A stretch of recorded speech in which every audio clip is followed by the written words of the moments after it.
नमस्कार. नमस्कार. यस9 न्यूजमध्ये सर्वप्रथम तुमचं स्वागत आहे.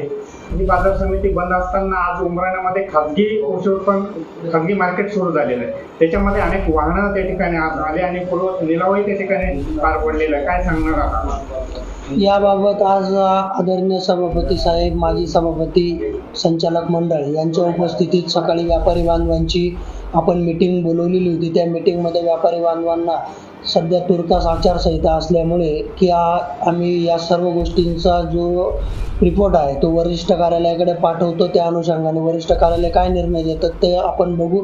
तर तुर्तास तुम्ही बाजार समितीत खरेदी विक्रीचा व्यवहार चालू करा असं आपण समजवण्याचा, मध्यस्थी करण्याचा प्रयत्न केला. पण व्यापारी बांधवांचं असं म्हणणं आलं की आमचं जिल्हा असोसिएशन या गोष्टीला नाही म्हणतं, तर आम्ही जिल्हा असोसिएशन बरोबर आहेत म्हणून आम्ही खरेदी विक्री केंद्र प्रायव्हेट जागेवर घेऊन आणि तिथं शेतकऱ्यांचा माल खरेदी करू.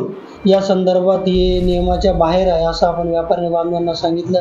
त्या संबंधीचा जो पत्रव्यवहार आहे तो जिल्हा उपनिबंधक साहेबांना आपण केलेला आहे. त्या बाबतीत अजून जिल्हा उपनिबंधक साहेबांचं काही उत्तर आलेलं नाही. आलं तर तसं आपण त्यांच्यावर कारवाई करू.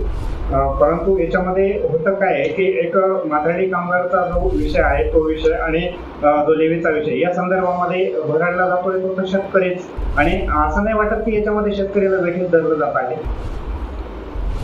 वेटेज तर धरला जातोय, पण परंतु आज शेतकऱ्याला लिलावाच्या माध्यमातून शेतकऱ्याचा माल विकला गेला ते नियमबाह्य आहे.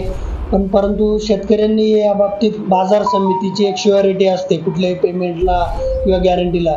त्यांना काही कुठे त्रास झाला तर त्यांना बाजार समितीकडे जाता येतं. पण आज ज्या घडामोडी जिल्ह्यात घडत आहेत की प्रायव्हेट जागेवर लिलाव करून, तर ते कुठे शेतकऱ्याला न्याय मिळतोय असं काही दिसत नाही. कारण की शेतकऱ्याला कुठं एखाद्या ठिकाणी प्रॉब्लेम आला, काही अडचण आली तर ते कोणाकडे जाणार? बाजार समितीकडे जाऊन त्यांचा कुठेतरी काहीतरी प्रॉब्लेम सॉल्व्ह होतो, पण अशा प्रायव्हेट ठिकाणी त्यांचा प्रॉब्लेम सॉल्व्ह होणार नाही असं आम्हाला वाटतं. शेतकरी म्हणतोय की ट्रॅक्टर मागून माझे 500 ते 600 रुपये वाचतात आणि आम्ही यामध्ये समाधानी आहोत. तर ते आता निर्णय झाल्यानंतर कळेल की बाकीच्या मार्केटांमध्ये, बाजार समित्यांमध्ये कसे बाजारभाव असतात आणि प्रायव्हेट जागेवर बाजारभाव कसे निघाले ते ॲव्हरेज काढून तेव्हाच कळेल ना शेतकऱ्याला आज चांगला मालाला त्यांच्या योग्य उच्चांकी भाव मिळतो का नाही.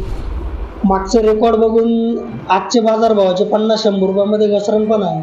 काय वाटतं तुम्हाला एकंदरीत किती दिवस अजून लागू शकता हा निर्णय लागायला? काय आज उद्यामध्ये सॉल्व्ह होऊन परवापासून बाजार समित्या सुरळीत चालू होतील अशी आम्हाला अपेक्षा आहे.